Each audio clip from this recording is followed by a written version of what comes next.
Thanksgiving Time by Mrs. A. J. Wilder.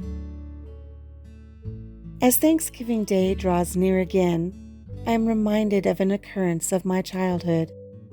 To tell the truth, it is a yearly habit of mine to think of it about this time and to smile at it once more. We were living on the frontier in South Dakota then. There's no more frontier within the boundaries of the United States.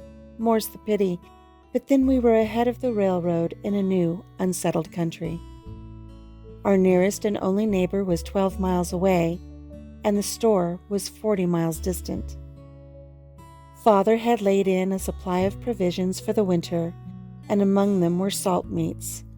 But for fresh meat, we depended on Father's gun and the antelope which fed in herds across the prairie.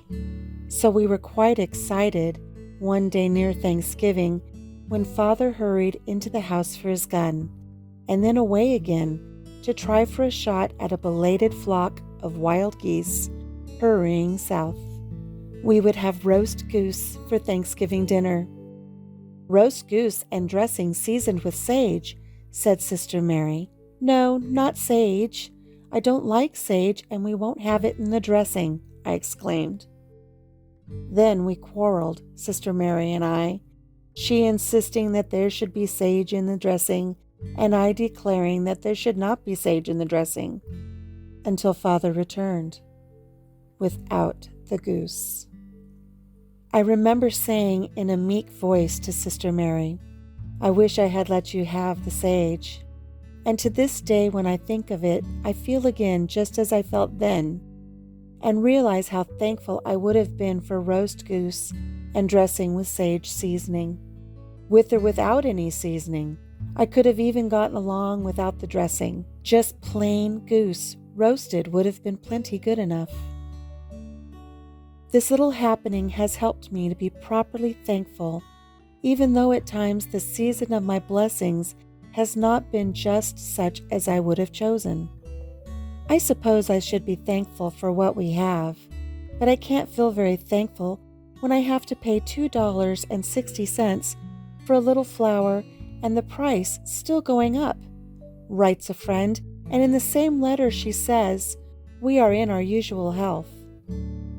The family is so used to good health that it is not even taken into consideration as a cause of thanksgiving. We are so inclined to take for granted the blessings we possess and to look for something peculiar, some special good luck for which to be thankful.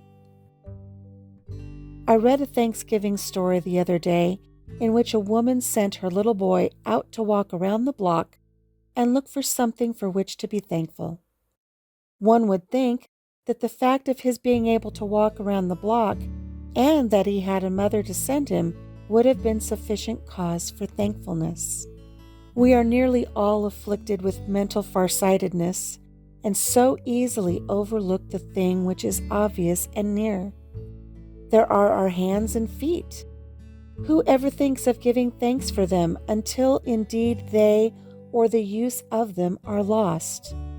We usually accept them as a matter of course, without a thought, but a year of being crippled has taught me the value of my feet, and 2 perfectly good feet are now among my dearest possessions. Why, there is greater occasion for thankfulness just in the unimpaired possession of one of the 5 senses that there would be if someone left us a fortune. Indeed, how could the value of one be reckoned? When we have all 5 in good working condition, we surely need not make a search for anything else in order to feel that we should give thanks to whom thanks are due.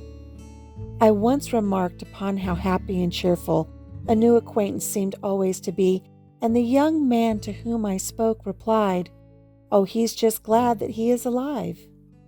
Upon inquiry, I learned that several years before, this man had been seriously ill, that there had been no hope of his living. But to everyone's surprise, he had made a complete recovery, and since then he had always been remarkably happy and cheerful. So if for nothing else, Let's just be glad that we are alive and be doubly thankful if, like the Scot poet, we have a good appetite and the means to gratify it.